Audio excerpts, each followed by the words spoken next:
Hello student, in this lecture I will teach you about new disease condition which is tympanic membrane perforation, or it is also known as eardrum rupture.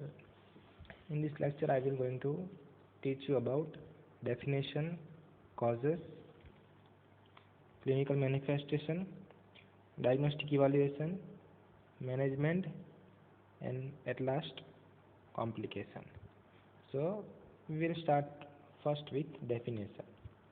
You already know what is tympanic membrane. Tympanic membrane which is situated between outer ear and middle ear. બધાને ખબર હશે કે tympanic membrane એટલે શું. Simple વર્ડ્સની અંદર અથવા તો બીજા વર્ડ્સમાં આપણે એને કહીએ ઇયરડ્રમ. તો ઇયરડ્રમ ક્યાં આવેલો હોય તો between this is known as outer ear, this is known as middle ear or inner ear. So between outer ear and middle ear, eardrum is situated. So what is tympanic membrane perforation? Tympanic membrane perforation એટલે શું? So tympanic membrane perforation is a hole or tear in the thin tissue that separates ear canal from middle ear. એટલે કે જે middle ear અને ear કેનાલની વચ્ચે જે ઇયરડ્રમ આવેલો હોય એની અંદર કોઈ હોલ અથવા તો કોઈ ટીયર આવે તો એ જે કન્ડિશન છે એને કહેવાય ટિમ્પેનિક મેમ્બ્રેન પરફોરેશન, અથવા તો એનું બીજું નામ છે રપ્ચર્ડ ઇયરડ્રમ. એટલે કે જે ઇયરડ્રમ છે એ કેવો રપ્ચર્ડ થયેલો છે. તો આ છે એની simple definition. Ruptured eardrum can result in hearing loss. It can also make your middle ear vulnerable to infection. એટલે કે જે રપ્ચર્ડ ઇયરડ્રમ હોય, જે રપ્ચર્ડ ટિમ્પેનિક મેમ્બ્રેન હોય એના કારણે મેઇન જે હિયરિંગ ફંક્શન છે ઇયરનું એની અંદર ઇફેક્ટ થાય. જે હિયરિંગ હોય એ લોસ થાય. અને અહીંયા જે હોલ છે, ટીયર છે, એના કારણે શું થાય કે જે બેક્ટેરિયા હોય એ ઇયરની અંદર એકદમ ઇઝીલી અંદર એન્ટર કરી શકે અને એના કારણે જે મિડલ ઇયર છે એની અંદર બી ઇન્ફેક્શન થઈ શકે છે. તો મિડલ ઇયર અને ઇન્ફેક્શનને કહેવાય ઓટાઇટિસ મીડિયા. એ આપણે નેક્સ્ટ લેક્ચરમાં થતો આગળના લેક્ચરમાં શીખીશું. પણ ઇન શોર્ટ જે ઇયરડ્રમની અંદર કોઈ રપ્ચર થાય તો એના કારણે ઇયરડ્રમની અંદર મિડલ ઇયરની અંદર ઇન્ફેક્શન થઈ શકવાના ચાન્સીસ વધી જાય છે. A ruptured eardrum usually heals within a few weeks without treatment, but sometimes it requires a patch or surgical repair to heal. અને જે રપ્ચર થયું હોય, હોલ થયો હોય, ટીયર થયો હોય એ કોઈ બી ટ્રીટમેન્ટ વગર અમુક અઠવાડિયાની અંદર, અમુક વીકની અંદર એની જાતે હીલ થઈ જાય. પણ અમુક કેસની અંદર જ્યારે રપ્ચર વધારે હોય, હોલ કદાચ બિગ હોય, તો એવા કેસીસની અંદર that patient require surgery. Okay, so this about definition અને simple meaning tympanic membrane perforation એટલે શું. અહીંયા તમે જોઈ શકો છો આ નોર્મલ ઇયરડ્રમ છે અથવા તો નોર્મલ ટિમ્પેનિક મેમ્બ્રેન છે. અને અહીંયા જે બતાવવામાં આવ્યો છે આ છે પરફોરેટેડ ઇયરડ્રમ, એટલે કે ઇયરડ્રમની અંદર ટીયર અને હોલ જોવા મળે છે. નેક્સ્ટ છે કોઝેસ. તો કોઝેસ કયા હોઈ શકે? તો causes include middle ear infection. A middle ear infection often results in the accumulation of fluids in middle ear. Pressure from these fluids can cause the eardrum to rupture. Okay, એટલે જો કદાચ patient હોય, કોઈ person હોય અને middle ઇયરનું infection થયું હોય અને જ્યારે બી મિડલ ઇયરનું ઇન્ફેક્શન થાય તો મોસ્ટ ઓફ ધી કેસીસની અંદર મિડલ ઇયરની અંદર જે ફ્લુઇડ હોય એ ફ્લુઇડનું અક્યુમ્યુલેશન થાય. એટલે કે ફ્લુઇડ મિડલ ઇયરની અંદર કલેક્ટ થાય, અંદર ભરાય. તેના કારણે પ્રેશર વધે ઇયરની અંદર અને પ્રેશર વધવાના કારણે જે ઇયરડ્રમ હોય એ રપ્ચર થઈ શકે છે. તો ફર્સ્ટ કોઝ છે મિડલ ઇયર ઇન્ફેક્શન અથવા તો ઓટાઇટિસ મીડિયા. સેકન્ડ છે બેરોટ્રોમા. તો બેરોટ્રોમા એટલે શું થાય? બેરોનો મિનિંગ થાય પ્રેશર. કોઈ બી પ્રેશર હોય તો એને કહેવાય બેરો. અહીંયા આપણે એર પ્રેશરની વાત છે એટલે એર પ્રેશર. અને ટ્રોમા એટલે કે કોઈ ઇન્જરી. એટલે જ્યારે કોઈ પ્રેશરના કારણે થાય તો એને કહેવાય barotrauma. Barotrauma is stress exerted on your eardrum when the air pressure in middle ear and the air pressure in the environment are out of balance. જે એન્વાયરમેન્ટનું એર પ્રેશર અને મિડલ ઇયરનું એર પ્રેશર છે એની અંદર જ્યારે imbalance સર્જાય તો એના કારણે જે ઇયરડ્રમ હોય એ રપ્ચર થઈ શકે છે. If the pressure is severe, your eardrum can rupture. It is most often caused by air pressure changes associated with air travel. તો જ્યારે એર ટ્રાવેલ કરતા હોય કોઈ પર્સન તે વખતે ચાન્સીસ વધારે છે, કારણ કે જ્યારે જેમ જે એરોપ્લેન હોય એ ઉપર જાય તો તેના કારણે હવાના જે દબાણ હોય એર પ્રેશરની અંદર ચેન્જીસ આવે. તો જે મિડલ ઇયરની અંદર જે એર પ્રેશર છે અને જે એન્વાયરમેન્ટનું એર પ્રેશર છે એની અંદર જ્યારે ઇમ્બેલેન્સ સર્જાય તો ઇયર રપ્ચર થવાના ચાન્સીસ વધી જાય છે. And that can cause sudden changes in pressure and possibly a ruptured eardrum includes scuba diving and a direct blow to the ear such as the impact of an automobile airbag. એટલે કે બીજા એવા કયા cases છે કે જેની અંદર ear જે રપ્ચર છે અને વધારે પ્રેશર આવે, તો એમાં છે સ્કુબા ડાઇવિંગ. સ્કુબા ડાઇવિંગ એટલે કે જે તમે કદાચ મૂવીઝમાં જોયું હશે, જે દરિયાની અંદર જે લોકો તરતા હોય, ગુજરાતીમાં એને કહેવાય મરજીવા અથવા તો સ્કાય ડાઇવર્સ, સી ડાઇવર્સ એટલે જે લોકો જે સી હોય, જે દરિયાની અંદર તરતા હોય કશું શોધવા માટે, તો એવા લોકો હોય તો એ લોકોને બી ઇયરડ્રમ રપ્ચર થવાના ચાન્સીસ વધી જાય છે. અને જ્યારે ડાયરેક્ટ કોઈ ઇયરની અંદર કોઈ બ્લો કરે તો એના કારણે બી ચાન્સીસ વધી જાય. અને કોઈ એરબેગ હોય ગાડીની અંદર, એ કદાચ એરબેગના કારણે બી ઇયરડ્રમ થવાના ચાન્સીસ, ઇયરડ્રમ પરફોરેશનના ચાન્સીસ વધી જાય છે. નેક્સ્ટ છે કોઝિસની અંદર loud sounds or blast. A loud sound or blast as from an explosion or gunshot, essentially an overpowering sound wave, can rarely cause a tear in a eardrum. જ્યારે કોઈ blast થાય, કોઈ મોટો બ્લાસ્ટ હોય અથવા તો કોઈ ગન શોટ એટલે નજીકની અંદર કોઈ ગન શોટ થયો હોય તો એનો જે અવાજ છે તો એના અવાજના કારણે બી ક્યારેક ઇયરડ્રમ થવાના ચાન્સીસ ક્યારેક હોય છે, પણ બહુ રેર કેસની અંદર. Next, foreign objects in ear. Small objects such as cotton swab, hairpin can puncture or tear the eardrum. એટલે કે જ્યારે કોઈ વ્યક્તિ હોય, કોઈ પર્સન હોય જેને કાનમાં કશું નાખવાની ટેવ હોય, પેન્સિલ કે પછી કોઈ બી વસ્તુ, હેરપિન, તો એના કારણે બી ઇયરડ્રમ પરફોરેશન થવાના ચાન્સીસ વધી જાય છે. Next is severe head trauma.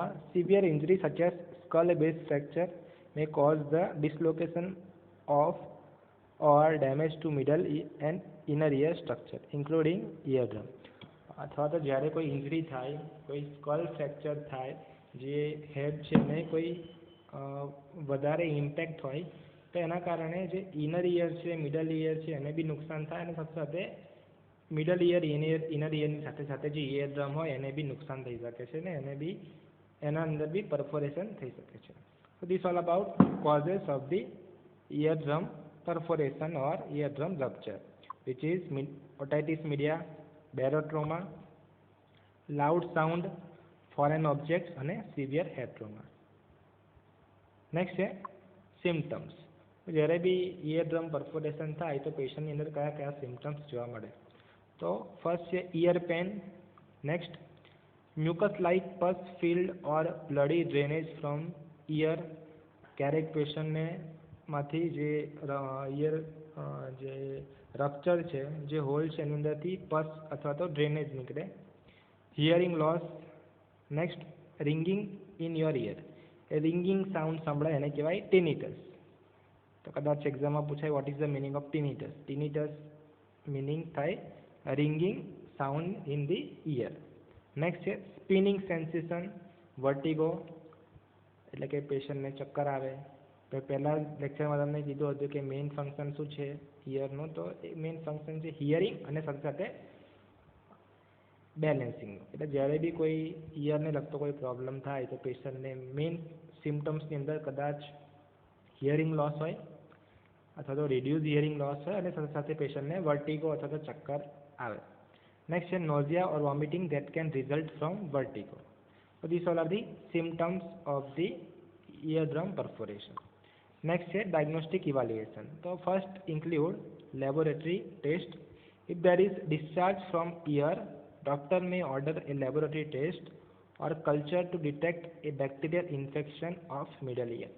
અને જ્યારે કોઈ ડિસ્ચાર્જ હોય, કોઈ પસ કલેક્શન, ડ્રેનેજ હોય, તો જે ડ્રેનેજ હોય એને કલેક્ટ કરવામાં આવે કોઈ કન્ટેનરની અંદર અને એને લેબોરેટરીની અંદર મોકલવામાં આવે કોઈ એની અંદર કયા બેક્ટેરિયા છે એ ડિટેક્ટ કરવા માટે, કોઈ બેક્ટેરિયલ ઇન્ફેક્શન છે કે નહીં મિડલ ઇયરની અંદર એ જાણવા માટે લેબોરેટરી ટેસ્ટ આવે. નેક્સ્ટ છે tuning fork evaluation. This is tuning fork. First યરની અંદર તમે જોઈ હશે ટ્યુનિંગ ફોર્કની એમ કે શા માટે યુઝ થાય, તો હિયરિંગ ટેસ્ટ માટે ટ્યુનિંગ ફોર્કનો યુઝ કરવામાં આવે. there are mainly two tests, one is Rin test and second is Weber test. Rin test અને Weber test. જ્યારે તમે અહીંયા આવશો ત્યારે તમને પ્રેક્ટિકલી બતાવવામાં આવશે બંને ટેસ્ટ કેવી રીતે કરવામાં આવે. તો ટ્યુનિંગ ફોર્કનો ઉપયોગ યુઝ એટલા માટે કરવામાં આવે કે કયા ઇયરની અંદર હિયરિંગ લોસ છે, કેટલો હિયરિંગ લોસ છે એ જાણવા માટે. નેક્સ્ટ છે ટિમ્પેનોમેટ્રી. A tympanometer uses a device inserted into ear canal that measures the response of eardrum to slight changes in air pressure. Certain patterns of response can indicate a perforated eardrum. એટલે ઇયરડ્રમની અંદર જ્યારે કોઈ perforation હોય તો ટિમ્પેનોમીટર નામનું એક device use કરવામાં આવે. ટિમ્પેનોમીટર શું કરે કે એની અંદર કેટલું એર પ્રેશર છે એ એની અંદર કોઈ ચેન્જીસ આવે તેના પરથી ખબર પડે કે ઇયરડ્રમ પરફોરેશન છે પેશન્ટ. નેક્સ્ટ છે ઓડિયોલોજી exam. This is A series of strictly calibrated tests that measures how well your ear sounds at different volumes and pitches. The tests are conducted in a soundproof booth. એટલે કેટલું hearing loss થયું છે જાણવા માટે ઓડિયોલોજી એક્ઝામનો ઉપયોગ કરવામાં આવે. So this all about the diagnostic evaluation. First is laboratory test of any pus or any drainage. Second, tuning fork અને tympanometry અને audiology exam. Next છે treatment. So most ruptured eardrums heal without treatments within a few weeks. Your doctor may prescribe antibiotic drops if there is evidence of infection. If the tear or hole in your eardrum doesn't heal by itself, treatment will likely to involve procedure to close the tear or hole. તો પહેલાં તમને કીધું એ પ્રમાણે કે જ્યારે બી કોઈ ear hall અથવા તો કોઈ રપ્ચર હોય તો મોસ્ટ ઓફ ધી કેસીસની અંદર without any treatment it will heal itself, એની જાતે જ હીલ થઈ જાય. અને કદાચ કોઈ ઇન્ફેક્શન હોય તો જે ડૉક્ટર હોય એ એન્ટીબાયોટિક ડ્રગ્સ પ્રિસ્ક્રાઇબ કરે. પણ અમુક કેસની અંદર જ્યારે જે હોલ હોય, ટીયર હોય તેની જાતે હીલ ના થાય તે વખતે પેશન્ટ હોય એને સર્જરી પ્રિસ્ક્રાઇબ કરવામાં આવે. તો સર્જરીમાં ફર્સ્ટ છે eardrum patch. If the tear or hole in your eardrum doesn't close on its own, an ENT specialist may seal it with a paper patch or a patch made of other any material. તો અહીંયા જોઈ શકો છો કે એક પ્રકારનું patch અથવા તો ગ્રાફ્ટ બનાવવામાં આવે અને જે અહીંયા જે ટીયર અને હોલ હોય એની જગ્યાએ પ્લેસ કરવામાં આવે. નેક્સ્ટ છે surgery. If a patch doesn't result in proper healing, ENT doctor determines that our tear isn't likely to heal with a patch. Doctor may recommend surgery. તો જે પેચ હોય, patch લગાવવાથી બી કદાચ જે ટીયર હોય, હોલ હોય એ સરખી રીતે હીલ ના થાય તે વખતે જ ડૉક્ટર હોય એ સર્જિકલ પ્રોસિજર પ્રિસ્ક્રાઇબ કરે, રેકમેન્ડ કરે. તો સર્જિકલ પ્રોસિજરનું નામ છે ટિમ્પેનોપ્લાસ્ટી. કે ટિમ્પેનોપ્લાસ્ટી એનો મિનિંગ થાય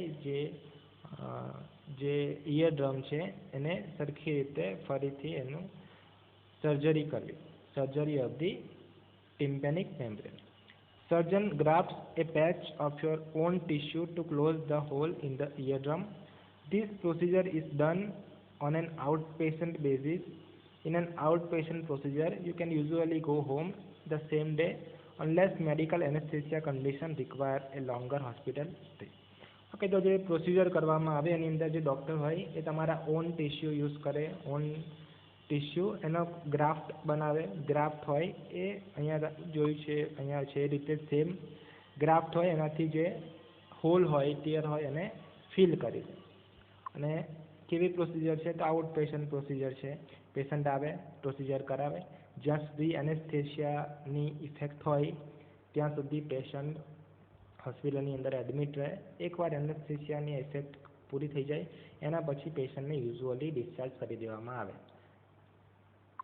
So this is all about treatment of the eardrum perforation. Mainly two eardrum perforation treatment. One is eardrum patch and second is tympanoplasty. અને લાસ્ટ છે કોમ્પ્લિકેશન. તો કોમ્પ્લિકેશન એટલે કે શું થાય કે પરફોરેશનના કારણે કોઈ બીજી કઈ ડિસીઝ કન્ડિશન થઈ શકે પેશન્ટ, એને કહેવાય કોમ્પ્લિકેશન. તો પહેલાં કીધું પ્રમાણે કે મેઇનલી ઇયરડ્રમના મેઇનલી 2 ફંક્શન છે એની અંદર.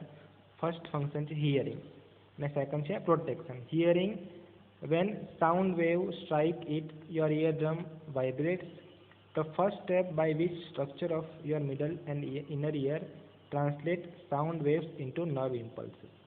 એટલે જે સાઉન્ડ વેવ્સ આવે બહારથી એ ઇયરડ્રમની ઉપર સ્ટ્રાઇક થાય, એના કારણે જે તમારા 3 અંદરના જે બોન્સ છે મેલસ, ઇન્કસ, સ્ટેપિસ એ વાઇબ્રેટ થાય અને એના કારણે જે પેશન્ટ જે પર્સન હોય એને નોર્મલી હિયરિંગ થાય.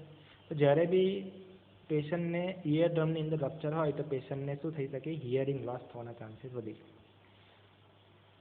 Usually hearing loss is temporary, lasting only until the tear of hole in your eardrum has healed. જ્યાં સુધી ઇયરડ્રમ હીલ ના થાય ત્યાં સુધી પેશન્ટ હોય એને હિયરિંગ લોસ રહે. નેક્સ્ટ છે પ્રોટેક્શન. તો પ્રોટેક્શન શાનાથી પૂરું પાડે? પ્રોટેક્શન જે ઇયરડ્રમ છે એ જે બહારથી બેક્ટેરિયા અને જે ફોરેન સબસ્ટન્સ હોય એને ઇનર ઇયરની અંદર જતા અટકાવે, એનાથી પ્રોટેક્શન પૂરું પાડે. તો જ્યારે કોઈ ટીયર હોય, હોલ હોય તો એ બેક્ટેરિયા હોય એ સીધી રીતે અથવા તો ઇઝીલી ઇનર ઇયરની અંદર એન્ટર થઈ શકે. તો એના કારણે જે પેશન્ટ હોય એને મિડલ ઇયર ઇન્ફેક્શન થવાના ચાન્સીસ વધી છે. તો due to tear or hole patient can have middle ear infection. A ruptured eardrum can allow bacteria to enter the ear. If a perforated eardrum doesn't heal, a small number of people may be vulnerable to ongoing infection.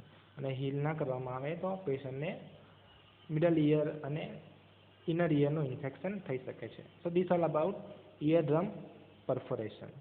Thank you.